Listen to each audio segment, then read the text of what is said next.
It was 2 a.m. on a deserted highway. Rain poured down as thunder cracked in the sky. Jake Steele Carter, a battle-hardened biker, gripped his handlebars tightly. His leather jacket, worn from years of riding, clung to his soaked frame. He wasn't riding for fun tonight. He was on a mission, a promise he had made, a promise to Keanu Reeves himself. But what Jake didn't know was that the man he was about to meet wouldn't be who he expected. Jake had been part of an outlaw biker gang for over a decade. A life of speed, chaos, and brotherhood defined him, until the night his best friend Robbie died in a tragic accident during a reckless street race. The guilt consumed him. He left his gang, abandoned the life he once loved, and became a ghost on the road. But one thing kept him going, a promise Robbie had made before he died. Robbie was a huge fan of Keanu Reeves, not just as an actor, but as a biker. He always talked about how Keanu treated people with kindness, humility, and respect, things their biker world often lacked. Robbie dreamed of meeting him, even writing him a letter he never sent. The night before his death, Robbie made Jake promise, "If something happens to me, you have to meet Keanu. Give him this letter. Tell him my story.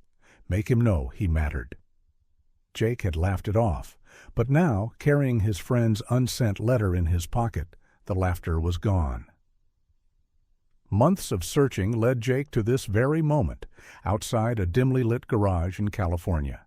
Keanu Reeves was known for his passion for motorcycles, and Jake had learned he often visited this custom bike shop late at night. Jake parked his bike and hesitated. What was he even going to say?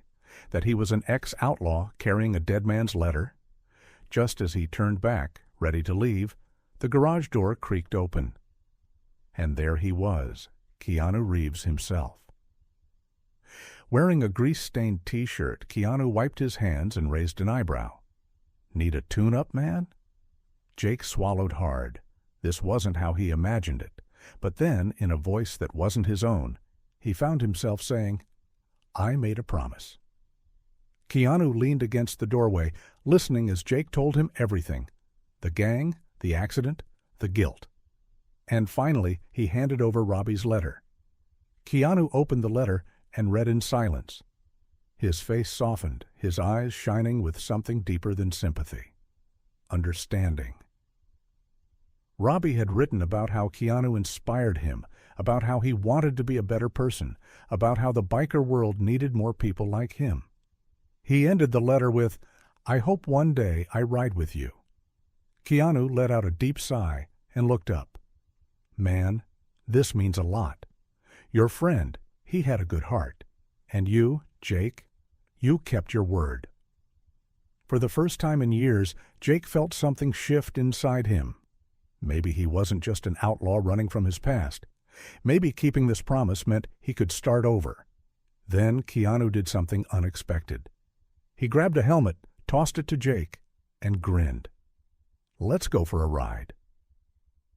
They rode through the silent streets of Los Angeles, side by side. No words, just the roar of the engines cutting through the night. For the first time in years, Jake wasn't running away from something. He was riding toward something new. After their ride, Keanu handed Jake a card. "If you ever need a fresh start, check this out."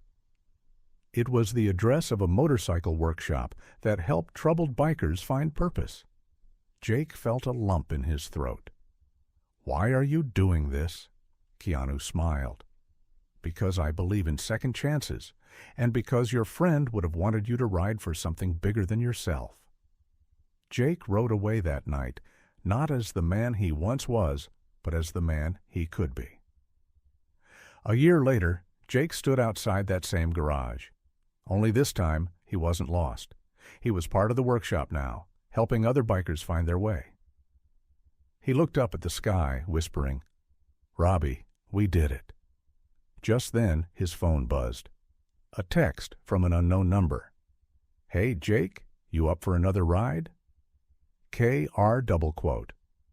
Jake chuckled, grabbed his keys, and revved his engine. This time, he wasn't riding alone.